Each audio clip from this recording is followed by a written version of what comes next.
Well, hi guys, Carrie from down in Texas.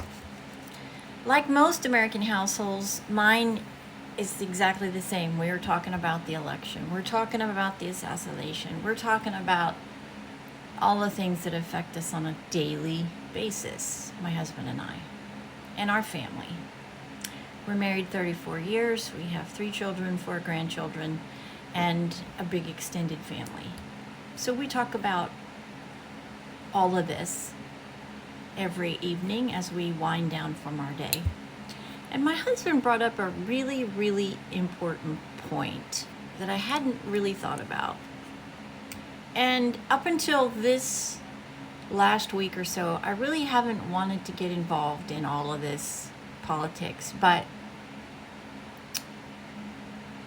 when you are assaulted verbally for your beliefs, threatened, insulted, degraded, called names that are almost inhuman, it forces you to step up and start to express your opinion, get involved, make a difference.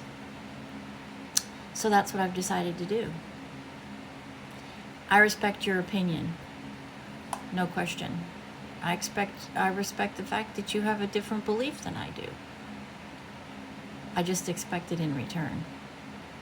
And that's what the left is incapable of doing. Respecting our opinion, respecting our position, and instead of coming together civilly and debating all of this, they can't do that. They have to attack violently on all levels, verbally, psychologically, emotionally. And sometimes you just get to the point where, okay, enough. I'm going to start to defend myself. So we're having a conversation about this unbelievable attempt from the current president and the supposed new presidential candidate, Biden and Harris. And they've actually said that they think that the Supreme Court, even after all of these years, should be changed. So you have to ask yourself, why on earth, why do they want it changed? After decades, 200 and some years, I don't even know the actual number, it's worked. Why all of a sudden do they feel that it's necessary? Because they can't get their way, that's why. And when they can't get their way, it's very apparent that the left will do anything and say anything to hold on to their power. It's dark times in this country, people. They will do anything to maintain their power.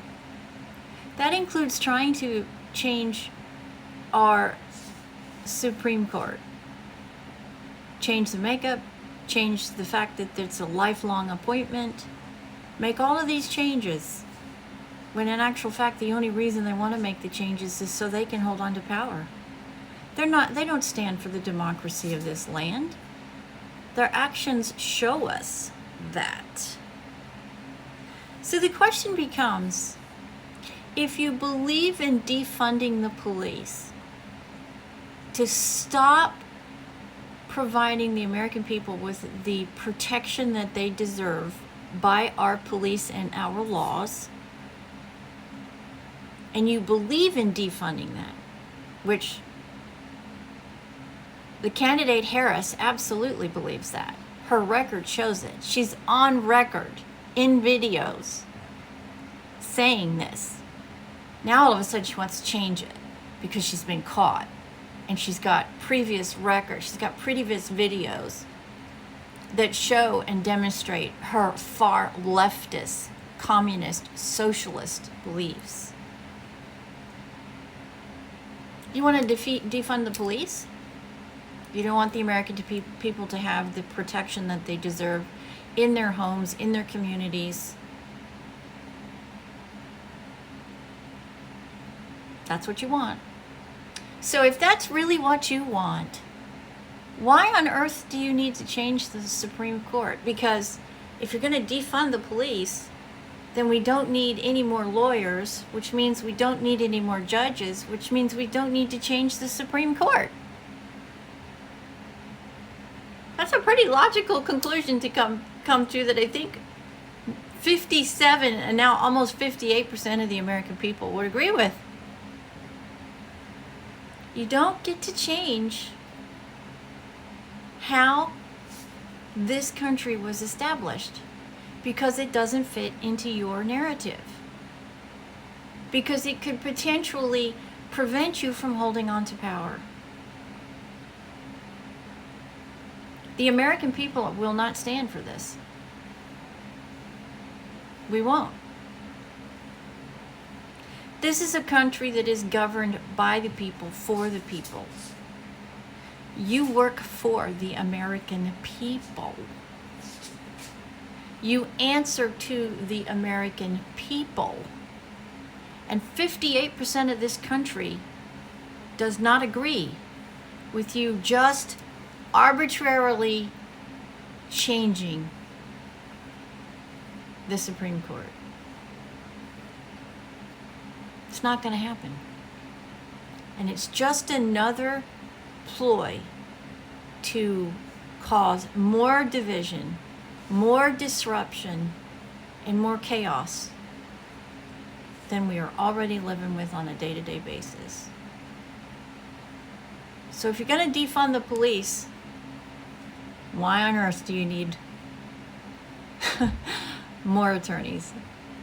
And then why do you need more judges? Your own actions and words are illogical, irrational. And any rational American, rational,